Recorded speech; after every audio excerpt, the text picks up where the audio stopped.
In this video, we're going to show you how to create a simple part in SurfCam's part modeler and bring it into SurfCam.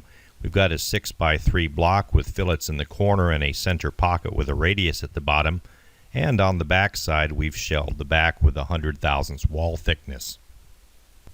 To begin, we're going to draw the rectangle, which is going to become the extruded block. I'll move over to rectangle and we'll click that on the origin, and then we'll make this a 6x3 rectangle and click OK.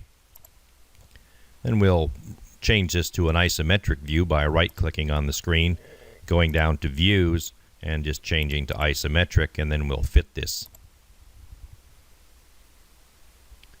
Next thing we want to do is a new component, extrude. I'm going to extrude this downwards an inch, and we'll take a look and see how it looks. We'll shade it to see the entire block in a shaded mode. That looks pretty good, so I'll click OK. Now that the block has been created, the next thing to do is to sketch the circle on it, which will be the basis for the circular pocket. Selected circle, we're going to give it a radius of 1 inch. You'll notice that we're not exactly centered on the block. I'm going to do that by using 2D constraints. I'll move over and assign 2D constraints to the circle for height and width. We'll start off with a vertical constraint from the center of the circle to the corner of the block. It's a little less than the 1.5 inches that we need, so I'm going to change it to 1.5 and apply that.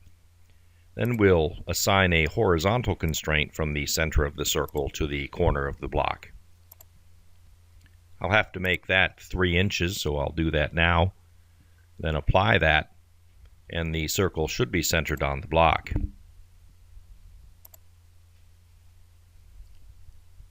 The next thing we'll want to do is extrude that circle down into the block. So I'm going to move over to the right and select Boss Cut Extrude. And we're going to have a cut. That is, we're going to remove material from the block. We're going to extrude that down 1/2 inch. We'll preview that to see what that looks like. And I think the next thing we'll do is apply a fillet down at the bottom edge of that.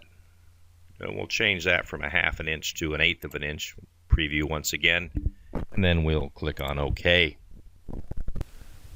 The next thing we want to do is put fillets in the corners. I'm going to select the fillet blend feature, and we're going to change the radius of these fillets to 1/8 inch. I'll need to have a shaded wireframe here so I can pick up each corner of the block. So I'm just holding the control button down and getting all the edges. Once I've got all the edges that I want, I'll click Apply, and then we'll shade the block again. The next thing I want to do is make a fillet that runs around the top. So I'll click on Propagate, so all the segments will be connected around the top. Click on that, click on Apply, and click on OK, and you can see that we've filleted the corners and the top edge of the part. The next thing we want to do is shell the back of the part. To begin, I'm going to flip the part over. Then we're going to move over to the right where the fillet feature was found earlier. Now I'm going to select Shell. I'm going to have the wall thickness at 100 thousandths. Click the face that I want to shell. Click Preview, and then we've shelled it. I'll click OK, and then we'll move on to the next step. Next, we're going to save this part before we bring it into SurfCam. I'm going to begin by moving up to the Save disk, and we're going to call this part Simple Cover.